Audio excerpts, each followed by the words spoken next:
I'm Homer Graham. I was born December 3rd, 1922. So that makes me past 16 for sure. And I really haven't amounted to too awful much until I found my wife. And then I began to grow up. And it took me 50 years to do that. But it has been the 50 best years of my life. Go ahead, Mommy. I don't think it took me 50 years to grow up. No, I'm sure it didn't take you 50 years.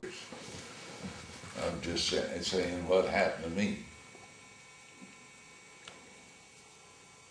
The one thing that I remember more strongly about my father than almost anything is his injunction to me that if it was worth doing, it was worth doing right. And that has stuck with me. There's some really important things that happened in my life when I was a kid that age that really were there, but I wasn't really using them to grow up with until I actually was physically a man of 30 or 40. And all this really came to fruition when I met Nettie in 1949. And it began to develop from there. How old are you today? 82. 82. Now, as you look back at your life, what are the things that you feel are the greatest value today? Oh gosh, that's easy. Getting married to my wife, and through her, and growing up in the process of being married and having children, I learned to find out which side my spiritual bread was buttered on. And I learned about faith. I learned about the importance of the logic of Christianity. I met at loggerheads with a lot of people about that because somehow or other I'm different from a lot of people. I don't know, I'm probably deficient in my perception, but I cannot see the advantage to complicating one's faith. The 5 points of Calvinism don't mean beans to me, but what I read in Scripture does. I just feel that anything having to do with faith can be reduced to its lowest common denominator, which is, who are you, who is God, and what are your relationships with Him? And what are you supposed to be doing? Why are you created? And then, when you answer those things, that's simple stuff.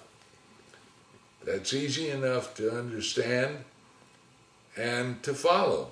For me, anyhow. And so that's the way that goes.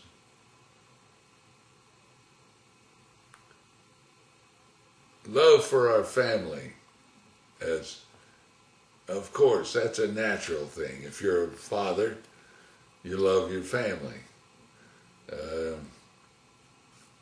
Certainly, my love for Nettie and hers for me has been,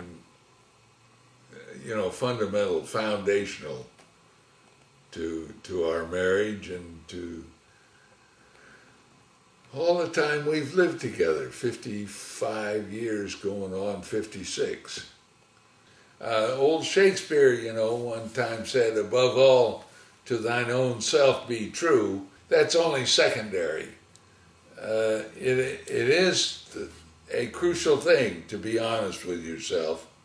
You can't put one before the other there, but being honest with yourself and honest with your Maker are almost synonymous.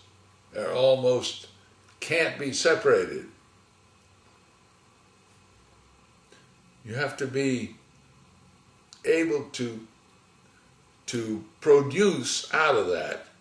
You have to be able to derive something that matures you, that makes you more of an obedient Christian because you are honest with yourself and because you are honest with your God and because you understand His truth and His honesty. When you understand those things a little bit, and none of us can really understand them perfectly, but when you understand them a little bit, they go a long way, a very long way, to helping you grow up. And I think those are the things that help me as much as anything. That's a lot of fun, that creative stuff. And I don't mean to say that my kids or my grandkids or my great-grandkids ever want to do the same things I did, but they need to realize that they can be creative if they want to and amount to something for the Lord and for themselves. They can feel better about themselves if they have created something. I don't care what it is, but still you come down to the conclusion that the Lord either wants you around for His purposes for another year or two, or He doesn't. And it's, to me, and I think to Nettie too, it's, we're perfectly happy if God calls us home any old time. But on the other hand, if He wants us to be here some more, He has a purpose for leaving us here. I firmly believe that. I don't have any idea what it is necessarily, but that's up to God to determine anyhow. We just have to hang in there and do what Scripture tells us to do and be, and that I guess that takes care of my faith.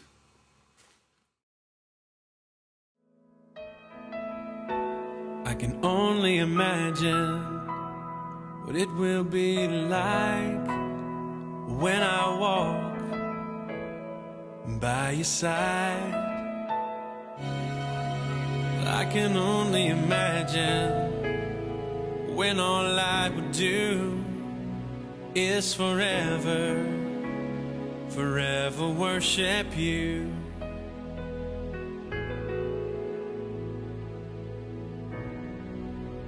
I can only imagine.